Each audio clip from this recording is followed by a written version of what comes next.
देखो अभी हम एनसीईआरटी से पूरे पूरे बॉडी फ्लूइड एंड सर्कुलेशन को बहुत अच्छे से रिवीजन करने वाले हैं। बहुत मजा आने वाला है, सारे के सारे पॉइंट्स को कवर करेंगे। चलो आ जाओ शुरू करते हैं करना। सबसे पहले देखो यहाँ पे बोला हुआ है कि हमारे पास हर एक सेल को हमारे पास nutrients, oxygen and other essential substances चाहिए होते हैं। साथ में ये भी चाहिए होता है कि वहाँ से हार्मोन सब्सटेंसेस को हटाया जाए एंड इसके लिए कुछ ना कुछ चाहिए जो कि कंटिन्यूसली ये चीज कर पाए। यही इसके लिए देखोगे हमारे पास जो लोअर ऑर्गेनिज्म होते हैं जैसे कि स्पॉन्ज एंड सिलेंट्रेट, ये सर्कुलेट करते हैं पानी ताकि हर एक सेल को nutrient, oxygen and other essential substance मिल पाए और वहाँ से हार्मफुल चीजों को भी हटाया जा सके। बट इसी चीज के लिए देखोगे मोर कॉम्प्लेक्स ऑर्गेनिज्म के अंदर ब्लड होता है और ये हमेशा देखोगे स्पेशल फ्लूइड होता है जो कि उनके बॉडी के अंदर ही प्रेजेंट है हमेशा, जो कि एक्चुअली में क्या होगा, एक कोई मैकेनिज्म चाहिए हॉट टाइप जिसको वो फ्लूइड सर्कुलेट होता रहे। कुछ चाहिए ऐसा जैसे किडनी टाइप जिससे उसके वेस्ट निकल पाए, कुछ ऐसे चाहिए डाइजेस्टिव टाइप जिससे हम उन सारे के सारे न्यूट्रिएंट्स को हर एक सेल तक पहुंचा पाए, और एक लिम्फ जो होता है अंदर फ्लूइड होता है जो कि सर्टेन सब्सटेंसेस के ट्रांसपोर्ट में भी हेल्प करता है। इसके अंदर एक्चुअली में हमारे पास देखोगे क्या क्या लिम्फ के अंदर ट्रांसपोर्ट होता है, हार्मोन हो सकते हैं, अदर मतलब एक्चुअली में कंपोजिशन इसका होता है जो प्लाज्मा की तरह ही होता है। सारे के सारे न्यूट्रिएंट्स जो होते हैं मतलब प्लाज्मा वाले ही न्यूट्रिएंट्स होते हैं जो कुछ प्लाज्मा ही होता है। कुछ भी अगर टिश्यूज से देखोगे, देखो आर्टरी से ब्लड गया, वेन्स के अंदर जाना है, कभी भी कोई भी सेल तक पहुंचता है ब्लड से कोई भी ऑक्सीजन या देखोगे चीजें सेल तक पहुंची तो ऑलवेज पहुंचती है जिस बीच में ये टिश्यू फ्लूइड प्रेजेंट हो। यही टिश्यू फ्लूइड जब लिम्फेटिक सिस्टम के अंदर चला जाता है तो अपन इसको क्या बोलते हैं, अपन इसको लिम्फ बोलते हैं, अपन इसको लिम्फ बोलते हैं। तो यही चीज मैं तुमको बता रहा था यहाँ पे, बहुत अच्छे तरीके से ये चीज समझ लो कि हमारे पास जो होता है हमारे पास लिम्फ जो होता है न्यूट्रिएंट्स एंड हार्मोन्स को कैरी करता है एंड लिम्फ के अंदर जो होता है सेम मिनरल डिस्ट्रीब्यूशन होता है एज दैट इन प्लाज्मा। ठीक है, चलो आगे अपन बात करते हैं। हमारे पास इसके अंदर पीएच जो होता है ब्लड साइक्लिक एल्कलाइन होता है, एक फ्लूइड मेट्रिक प्लाज्मा होता है, फॉर्म्ड एलिमेंट होते हैं इसके अंदर 55% प्लाज्मा, फॉर्म्ड एलिमेंट 45% होता है। पानी जो होता है 92% हो सकता है प्लाज्मा के अंदर, और प्रोटीन होते हैं 3 प्रोटीन होते हैं, 6 to 8% प्रोटीन होते हैं। 3 protein fibrinogen, globulin and albumin होता है। हमारे पास 3 तरह के प्रोटीन होते हैं। एंड अगला आगे तुम देखोगे तो हमारे पास फाइब्रिनोजन जो होता है वो क्लोटिंग के अंदर फाइब्रिनोजन क्लोटिंग के अंदर इन्वॉल्व होता है। ग्लोबुलिन जो होता है इम्यूनोग्लोबुलिन हमारे पास इम्यून सिस्टम के अंदर इन्वॉल्व होता है, और हमारे पास जो होता है एल्ब्यूमिन जो होता है ऑस्मोटिक बैलेंस हेल्प करता है, बैलेंस करने के लिए ऑस्मोटिक बैलेंस में हेल्प करता है। ठीक है, आगे अपन बात करते हैं फाइब्रोजन के बारे में, बता दिया एल्ब्यूमिन ऑस्मोटिक बैलेंस। अच्छा, इसके अलावा और भी अदर चीजें होती हैं प्लाज्मा के अंदर, तो कौन कौन सी अदर चीजें होती हैं प्लाज्मा के अंदर, तो होता है हमारे पास 3 चीजें। देखो मतलब उसके अलावा क्या क्या चीजें होती है, बहुत सारे आयन्स होते हैं जैसे कि हमारे पास कैल्शियम मैग्नीशियम आयन हो सकता है, सोडियम आयन हो सकता है, और इसी साथ क्लोरीन एंड बाइकार्बोनेट आयन भी हो सकता है। ठीक है, और इसके अंदर साथ ही साथ हमारे पास amino acid, glucose and lipid, ये जो न्यूट्रिएंट्स ट्रांसपोर्ट कर रहा है ब्लड, तो वो भी डिजॉल्व होंगे ही होंगे, और साथ में कुछ क्लॉटिंग फैक्टर भी होते हैं। प्लाज्मा देखो, प्लाज्मा के अंदर से अगर क्लॉटिंग फैक्टर को हटा दोगे तो उसको सीरम बोलते हैं। तो serum is equal to plasma minus clotting factor, serum is equal to plasma minus clotting factor, plasma minus clotting factor. एक सेकेंड रुक जाओ, ठीक है, plasma minus clotting factor, plasma minus clotting factor. ठीक है, अब अपन बात करते हैं हमारे पास फॉर्म्ड एलिमेंट जो होता है उसके अंदर देखोगे फॉर्म्ड एलिमेंट 3 होते हैं, इरिथ्रोसाइट, ल्यूकोसाइट, इरिथ्रोसाइट होता है, ल्यूकोसाइट होता है, और हमारे पास प्लेटलेट्स होते हैं। ठीक है, और हमारे पास सबसे ज्यादा एबंडेंट होता है इरिथ्रोसाइट, 5 से 5.5 मिलियन पर मीटर क्यूब होता है हमारे पास। फिर सेकंड पे आता है प्लेटलेट जो कि होते हैं 1.5 से 3 लाख के आसपास पर मीटर क्यूब, और हमारे पास 6000 से 8000 पर मीटर क्यूब होता है WBC। तो देख सकते हो यहाँ पे वही चीज मैंने तुमको बताई, RBC 5 से 5.5 मिलियन पर मीटर क्यूब, प्लेटलेट्स 1.5 से 3 लाख, एंड WBC जो होते हैं 6000 से 8000 के आसपास होते हैं। फिर देखोगे WBC जो होते हैं 2 टाइप के होते हैं हमारे पास, ग्रेनुलोसाइट होता है, एक ग्रेनुलोसाइट होता है। ग्रेनुलोसाइट जो होता है हमारे पास, ग्रेन्युलोसाइट 3 तरह का होता है, एक ग्रेनुलोसाइट, मोनोसाइट, लिम्फोसाइट आते हैं। ग्रेनुलोसाइट 3 तरह का होता है हमारे पास। न्यूट्रोफिल सबसे अबंडेंट 60-65%, हमारे पास इओसिनोफिल, एसिडोफिल इसको बोलते हैं, ये होते हैं हमारे पास 2 से 3% के आसपास, और फिर हमारे पास आता है बेसोफिल, सबसे कम होता है 0.5 से 1%, मोनोसाइट से 8%, हमारे लिम्फोसाइट 20 से 25%। बी एंटी लिम्फोसाइट होते हैं हमारे पास, ये इम्यून रिस्पॉन्स में इन्वॉल्व होते हैं, और ये दोनों के दोनों जो होते हैं हमारे पास वो रिस्पॉन्सिबल होते हैं हमारे पास फेगोसाइटोसिस करने में, फॉरेन ऑर्गेनिज्म जो हमारे पास बॉडी के अंदर आते हैं। और बेसोफिल जो होता है हमारे पास, बेसोफिल 3 चीजें रिलीज करता है, हिस्टामिन, वासोडाइलेटर, सेरोटोनिन, वेसोकंस्ट्रिक्टर, हिपेरिन, एंटीकोएगुलेंट। तो देखना ये सर डाइलेशन, इन्फ्लामेशन के अंदर कहीं ना स्वेलिंग वगैरह के अंदर का इन्फ्लेमेटरी रिएक्शंस के अंदर इन्वॉल्व होता है। और ईओसिनोफिल जो कि हमारे पास resist infection and allergic reactions के अंदर इन्वॉल्व होता है। यही सारी चीजें इधर लिखी हुई है। और हमारे पास RBC जो होता है वो रेड बोन के अंदर बनता है, और RBC के अंदर एक रेड कलर का आयरन कंटेनिंग कॉम्प्लेक्स होता है। देखना हीम आयरन कंटेनिंग ग्लोबिन, यही रेड कलर का आयरन कंटेनिंग कॉम्प्लेक्स होता है, इसको अपन हीमोग्लोबिन बोलते हैं। हर एक 100 ml में 12 से 16 ग्राम के आसपास होता है, हर एक 100 ml में। 120 दिन जिंदा रहते हैं, स्प्लिन ग्रेवाइड अब RBC होता है। कोई खास बात नहीं लिखी हुई है, सारी की सारी चीजें तुम इधर के जानते हो। और हमारे पास आगे अपन बात करें तो जो होते हैं थ्रोम्बोसाइट, जो होते हैं थ्रोम्बोसाइट्स एक्चुअली में वो सेल फ्रेगमेंट होते हैं मेगा कैरियोसाइट के, उनके अंदर हमारे पास थ्रोम्बोप्लास्टिन होता है स्टोर्ड। और ये थ्रोम्बोप्लास्टिन जो होता है एक्चुअली में यही यहाँ पे लिखा हुआ है, प्लेटलेट्स का release variety of substances most of which are involve coagulation, ये थ्रोम्बोप्लास्टिन एक्चुअली में रिलीज करते हैं। तो मेगा कैरियोसाइट स्पेशल सेल जो कि बोन मैरो के अंदर होते हैं, मेगा कैरियोसाइट क्या है, स्पेशल सेल जो कि बोन मैरो के अंदर होते हैं, इन्हीं के सेल फ्रेगमेंट को अपन थ्रोम्बोसाइट बोलते हैं। तो मेगा कैरियोसाइट स्पेशल सेल्स जो कि बोन मैरो के अंदर, रेड बोन मैरो हो गया, वहाँ पे स्टेम सेल्स भी होते हैं, येलो बोन मैरो, तो बोन मैरो के अंदर ही जो होता है मेगा कैरियोसाइट भी होते हैं, जो कि जिन्हीं के सेल फ्रेगमेंट को अपन प्लेटलेट्स बोलते हैं, जिनके अंदर थ्रोम्बोप्लास्टिन होता है। और ये थ्रोम्बोप्लास्टिन एक्चुअली में देखो कहीं भी अगर इंजरी वगैरह होती है ना, तो वहाँ के टिश्यूज खुद थ्रोम्बोप्लास्टिन रिलीज करते हैं, जो कि एक्चुअली में और ज़्यादा अट्रैक्ट करते हैं हमारे पास बाकी प्लेटलेट्स को, जो कि और ज़्यादा थ्रोम्बोप्लास्टिन रिलीज करते हैं, जिससे कैस्केड प्रोसेस होती है, जिसकी वजह से थ्रोम्बोकाइनेज एक्टिवेट हो जाता है। और थ्रोम्बोकाइनेज जो होता है प्रोथ्रोम्बिन को थ्रोम्बिन के अंदर कन्वर्ट करता है, और यही थ्रोम्बिन जो होता है, फाइब्रिन, हमें लास्ट में फाइब्रिन चाहिए, तो फाइब्रिनोजेन को फाइब्रिन के अंदर कन्वर्ट करता है, जो कि क्लॉट एक्लोबिन बनता है। कहीं भी देखोगे ना reddish brown, dark reddish brown जो होता है, डार्क रेडिश ब्राउन स्कम बनता है, उसके अंदर form dead and damage formed element वहाँ पे ट्रैप्ड होते हैं। तो यही सारी चीज़ें होती हैं कि हमारे पास इंजरी होगी, टिश्यू थ्रोम्बोप्लास्टिन रिलीज करेगा, जो कि और सारे प्लेटलेट्स को अटैक करेंगे, जो कि प्लेटलेट जो होंगे और सारा थ्रोम्बोप्लास्टिन रिलीज करेंगे, कैस्केड प्रोसेस करके थ्रोम्बोकाइनेज जो होता है प्रोथ्रोम्बिन को थ्रोम्बिन के अंदर कन्वर्ट कर देगा, और ये थ्रोम्बिन जो होता है फाइब्रिनोजेन को फाइब्रिन के अंदर कन्वर्ट करता है। और कैंसर बहुत ज़्यादा इंपॉर्टेंट होता है इन द क्लॉटिंग। आगे अपन बात करते हैं ब्लड ग्रुप्स के अंदर। देखो ब्लड ग्रुप जो होते हैं ना, बहुत तरह की ब्लड ग्रुपिंग हुई है, उसके अंदर सबसे वाइडली यूज जो होते हैं हमारे पास ABO एंड RH होता है। ABO के अंदर क्या होता है, सबसे पहले एंटीजन क्या होता है, एंटीजन एंटीबॉडी जनरेटिंग। हमारे पास कोई भी फॉरेन पैथोजन है पार्टिकल जो कि एंटीबॉडी को जनरेट कर सकता है, उसको अपन एंटीजन बोलते हैं। बट सेल्फ एंटीजन RBC के ऊपर होता है, तो इसके अगेंस्ट में कोई भी एंटीबॉडी नहीं बनती है हमारे पास। अगर A है किसी का ब्लड ग्रुप, तो सेल्फ एंटीजन उसके ऊपर A है, तो उसके रिस्पॉन्स में कोई एंटीबॉडी नहीं है। बट हाँ, B वाले उसके अपोजिट वाले का होगा हमारे पास एंटीबॉडी। तो अगर वो कहीं से भी बाहर से एंटीजन आता है, तो उसके रिस्पॉन्स में ये अटैक करेगा, और वहाँ पे हमारे पास clumping and destruction of RBC हो जाएगा। और इसी का देखोगे कि बहुत ही अच्छा सा केस देखने को मिलता है। इधर आओगे तो ऐसे देखोगे AB के अंदर हमारे पास दोनों के दोनों सेल्फ एंटीजन है, A एंड B दोनों है। और अगर A एंड B दोनों के दोनों सेल्फ एंटीजन हमारे पास प्रेजेंट हैं, तो क्या होगा, हमारे पास कोई भी बाहर से एंटीजन आए, A वाला तो भी सेल्फ एंटीजन, मतलब वो अपना ही लगेगा, B वाला है तो भी अपना ही लगेगा, उसके मतलब कोई भी एंटीबॉडी पास है ही नहीं, तो कोई भी दे सकता है। और वो वाला के पास कोई एंटीजन नहीं है, तो वो तो यूनिवर्सल डोनर हो गया, और यूनिवर्सल रेसिपिएंट हमारे पास AB हो गया, क्योंकि कोई भी ले सकता है, A से भी ले सकता है, B से भी ले सकता है, AB से भी ले सकता है, एंड O से भी ले सकता है। RH इनकम्प्लीटली क्या होता है, देखो 80% जो होते हैं हमारे पास RH पॉजिटिव होते हैं, ये रीसस मंकी से मिला, इसलिए हम इसको RH बोलते हैं। और हमारे पास जो होता है इसके अंदर केस देखोगे, फीमेल जो होता है, फीमेल RH नेगेटिव थी, फर्स्ट प्रेगनेंसी का फीटस RH पॉजिटिव था। वैसे तो मिक्सिंग ब्लड नहीं होती है, प्लेसेंटा रोक के रखता है, बट डिलीवरी के टाइम पे देयर इज पॉसिबिलिटी की एक्सपोजर ऑफ मैटरनल ब्लड हो जाए to small amount of RH positive foetus, मतलब जो फीटस है उसके RH पॉजिटिव से थोड़ा सा एक्सपोजर हो जाए, देयर इज पॉसिबिलिटी, और उसकी वजह से मदर जो होती है एंटी RH एंटीबॉडी डेवलप कर लेती है, मेमोरी में उसके स्टोर हो जाता है। अगली बार क्या होगा, अगर फिर से फीटस बनेगा, तो ये एंटी RH एंटीबॉडी प्लेसेंटा वो क्रॉस करके जाएंगे और फीटस को मार देंगे, which can be fatal to the foetus, या तो उसको सीवियर जंडिस हो जाएगा। तो फीटल टू द फीटस सिनेबस अनीमिया एंड जंडिस हो जाएगा। तो वही अनीमिया हो सकता है या जंडिस हो सकता है, क्योंकि डिस्ट्रक्शन हो जा रहा है, तो फीटल हो सकता है, या तो फीटस को सीवियर अनीमिया हो जाएगा, जंडिस वगैरह हो सकता है। और इसका सॉल्यूशन ये है कि इमीडिएटली जैसे ही हमारे पास मतलब एक्सपोजर हो RH एंटीबॉडी का, तो तुम खुद anti RH antibody, RH antigen का एक्सपोजर हो तो खुद ही तुम एंटी RH एंटीबॉडी दे दो, ताकि वो डिस्ट्रॉय हो जाए, ताकि मदर जो है मेमोरी ना फॉर्म करे। तो वही चीज लिखा हुआ है, avoided by implementation RH antibodies the mother immediately after delivery of first, immediately दे दो, ताकि हमारे पास बॉडी जो है वो मेमोरी ना बनाए। कोएगुलेशन के बारे में बता दिया, आगे अपन बात करते हैं लिम्फ के बारे में। तुमको बता दिया लिम्फ जो होता है हमारे पास कोई भी आर्टरी से हमारे पास भेन तक ब्लड जाता है, बीच में कैपिलरी इन्वॉल्व, मतलब कैपिलरी के थ्रू जा रहा है, तो यहाँ से चीजें जो होती हैं water most of the end बहुत सारे वाटर और बहुत सारे water soluble substances move out चले जाते हैं।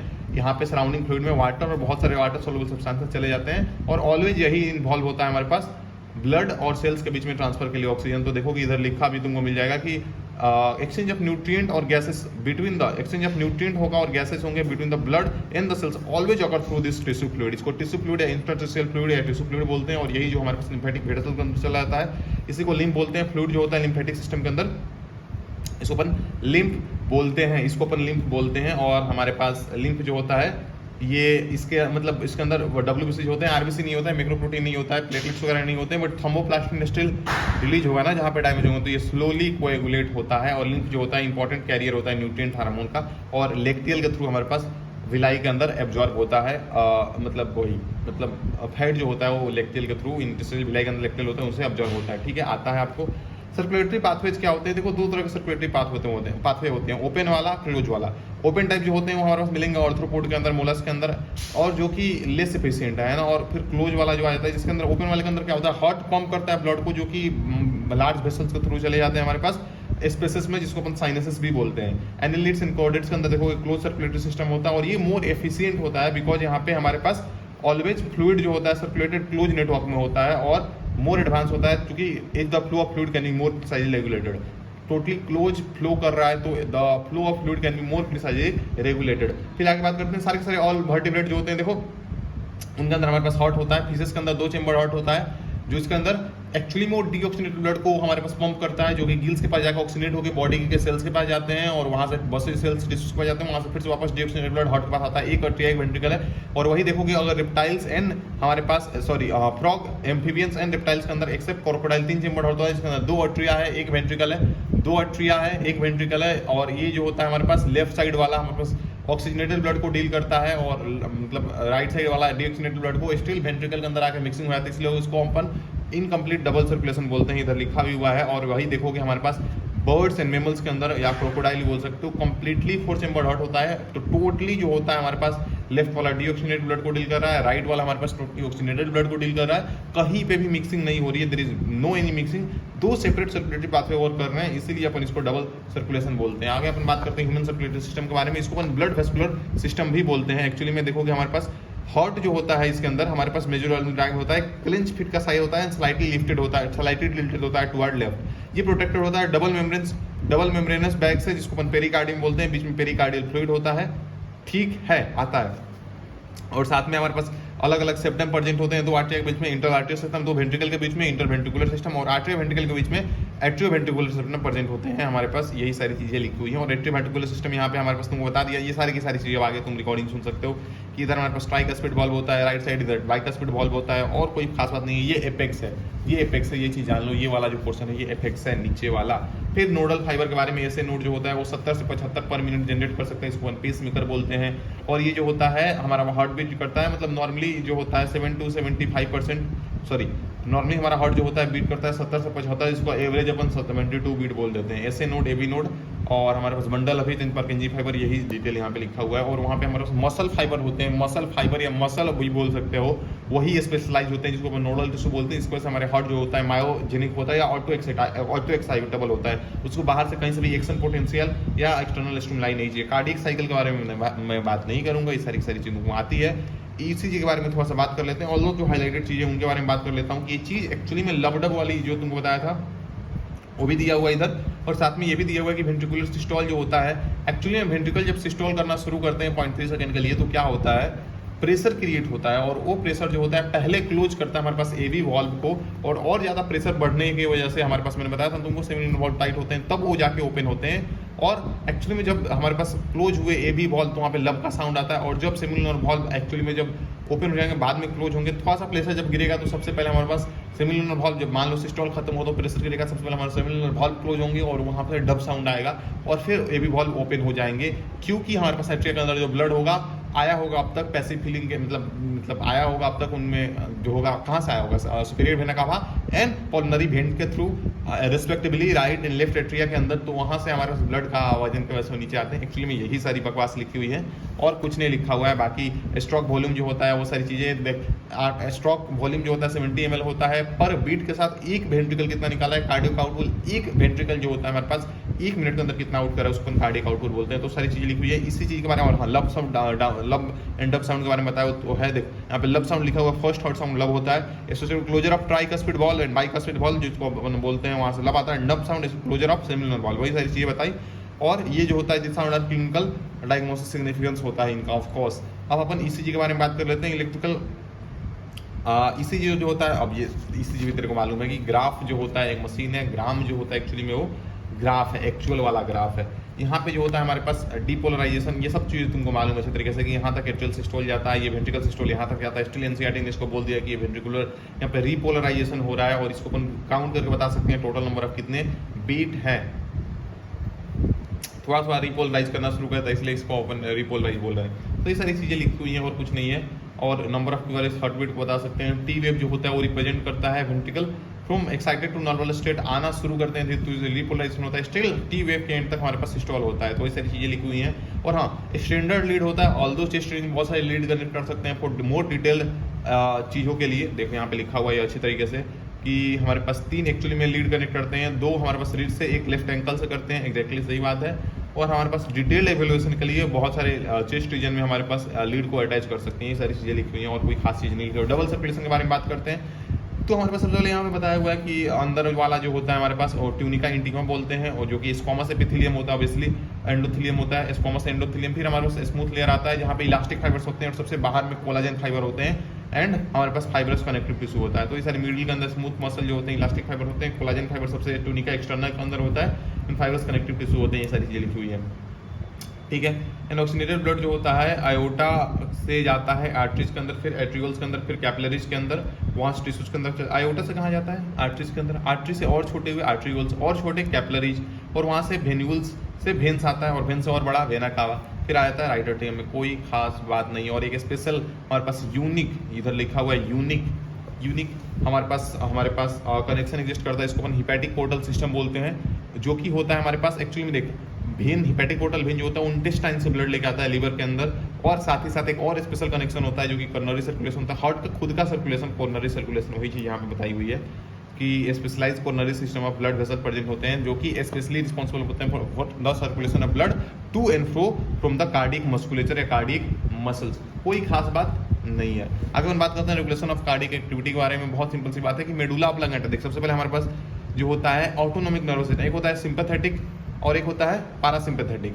ये सिंपैथेटिक जो होता है हमारे पास स्ट्रेस वाले सिचुएशन के लिए, पारासिम्पैथेटिक नॉट स्ट्रेस, ये दोनों के दोनों ऑटोनोमी का पार्ट है। एंड सोमैटिक हमारे पास खुद कंट्रोल कर सकते हैं, और ये पेरिफेरल नर्वस सिस्टम का सब पार्ट है। तो सब कुछ रिवीजन हो गया तुम्हारा। देख तो हमारे पास हमने क्या बोला कि हमारे पास जो होता है ऑटोनोमिक नर्वस सिस्टम, इसके अंदर सिंपैथेटिक जो होता है वो स्ट्रेस यानी वो हार्ट रेट को बढ़ा सकता है, कार्डियक आउटपुट को बढ़ा, ऑल्दो हालांकि हार्ट जो होता है मायोजेनिक है, बट एक्चुअली में स्ट्रेस के टाइम को बढ़ा सकता है। या कुछ हार्मोन्स वगैरह होते हैं जैसे कि हमारे पास इपिनेफ्रिन, नॉन एपिनेफ्रिन, और हमारे पास epinephrine, non epinephrine, adrenaline, non adrenaline, ये हमारे पास हार्मोन्स भी होते हैं और न्यूरोट्रांसमीटर भी होते हैं। तो ये जो होते हैं ये भी कार्डियक आउटपुट को बढ़ा सकते हैं या हार्ट रेट को बढ़ा सकते हैं। और हमारे पास पारासिम्पैथेटिक नॉन इमरजेंसी के लिए होता है, सॉरी पारासिम्पैथेटिक के अंदर हम देखेंगे, ऑटोनोमिक नर्वस सिस्टम के अंदर तुम देखोगे तो सिंपैथेटिक एंड पारासिम्पैथेटिक, हाँ तो सही बोल रहा था। जो पारासिम्पैथेटिक नर्वस सिस्टम होता है वो हमारे नॉन इमरजेंसी के लिए होता है, तो वो हमारा जो होता है हार्ट रेट को रिलैक्स कर सकता है। तो वही सारी चीज़ें लिखी हुई है कि मेडुला ऑब्लांगेटा के अंदर हमारे पास जो होता है मॉडरेट कर सकता है कार्डियक फंक्शन को थ्रू एटोनोमिक नर्वस सिस्टम। हमारे पास सिंपैथेटिक जो होता है वो रिलीज मतलब इंक्रीज कर देता है हमारे पास हार्ट रेट को, स्ट्रेंथ ऑफ वेंट्रिकुलर कॉन्ट्रैक्शन को, thereby cardiac output. And parasympathetic जो होता है वो डिक्रीज करता है। और एड्रेनलिन मेडुलरी हार्मोन जो होते हैं वो जैसे कि adrenaline, non adrenaline, epinephrine, non epinephrine, actually में हार्मोन न्यूरोट्रांसमीटर दोनों है, ये जो होते हैं इंक्रीज कर सकते हैं कार्डियक आउटपुट को। और बाकी हाइपरटेंशन होता है वो वाला स्टेट जहाँ पे हमारा नॉर्मल 120/80 से ज़्यादा है ब्लड प्रेशर। ऊपर वाले को सिस्टोलिक प्रेशर बोलते हैं, वो पंपिंग प्रेशर होता है, और नीचे वाला रेस्टिंग प्रेशर होता है या डायस्टोलिक प्रेशर होता है 80 वाला। तो ये चीज़ दिखी, hypertension is term for blood pressure जो कि हायर देन नॉर्मल है। तो एक्चुअली में हाइपरटेंशन एक टर्म है ब्लड प्रेशर के लिए जो कि हायर देन नॉर्मल है, उसके लिए अपन यूज करते हैं। फिर CAD जो होता है इसको अपन बोलते हैं ऑफ्टन रेफर टू एथेरोस्क्लेरोसिस। इसके अंदर हमारे पास fat, calcium, cholesterol and fibrous tissue जो होते हैं वो डिपोजिट हो जाते हैं। दोबारा सुनो, कैल्शियम हो सकता है, fat, cholesterol and fibrous tissue भी डिपोजिट हो सकते हैं in the inner लिंगुला of arteries, so narrow हो जाता है। एंजाइना पेक्टोरिस जो होता है हमारे पास, एंजाइना ही बोलते हैं इसको, एंजाइना पेक्टोरिस ही बोलते हैं। Also called angina pectoris acute chest pain होता है due to inadequate oxygen supply. और ये जो होता है मोर कॉमन होता है हमारे पास एडल्ट्स के अंदर, तुम देखोगे मिडिल एज या एडल्ट एडल्ट्स के अंदर मोर कॉमन होता है। हालांकि ये मेल एंड फीमेल किसी भी एज में हो सकता है, बट मोर कॉमन होता है मिडिल एज के अंदर। और ये होता है ड्यू टू ये इंपॉर्टेंट है कि it occur due to condition that affect the blood flow, blood अच्छे से फ्लो नहीं हो। ऑल्दो अगर हार्ट को ऑक्सीजन कम मिल रहा है एंजाइना पेक्टोरिस, अगर हार्ट को खुद ब्लड नहीं मिल रहा है तो कार्डियक अटैक, हार्ट अटैक। और हमारे पास जो होता है और कंप्लीट स्टॉपेज यहाँ पे कार्डियक अरेस्ट हो जाता है, फेल हो गया तो उसको अपन बोलते हैं हमारे पास हार्ट फेलियर। और हार्ट फेलियर का जो होता है हमारे पास हार्ट फेलियर को नॉर्मली अपन कंजेस्टिव हार्ट फेलियर भी बोलते हैं, क्योंकि इसके अंदर एक्चुअली में एक सिम्टम मिलता है, इसको कंजेशन ऑफ लंग हो जाता है, कंजेस्टिव हार्ट फेलियर बोलते हैं, इसके अंदर कंजेशन ऑफ हार्ट हो जाता है। हार्ट फेलियर जो होता है एक स्टेट ऑफ हार्ट है जबकि वो ब्लड इफेक्टिवली पंप नहीं कर रहा है, कंजेस्टिव हार्ट फेलियर भी इसको बोलते हैं समटाइम्स, क्योंकि इसके अंदर एक सिम्टम मिलता है जिसको congestion of heart, congestion of lung वाला एक सिम्टम मिलता है। और साथ में तुमको ये चीज़ मैंने बता दी, कार्डियक अरेस्ट वाला इधर लिखा होगा, कार्डियक अरेस्ट जो होता है heart totally beating stop. And heart attack उसको बोलते हैं जब हार्ट मसल सडनली डैमेज होते हैं, इनएडिक्वेट ब्लड सप्लाई से, सडनली डैमेज हुए इनएडिक्वेट ब्लड सप्लाई से उसको हार्ट अटैक बोलेंगे। हो गया पूरा का पूरा हमारे पास रिवीजन।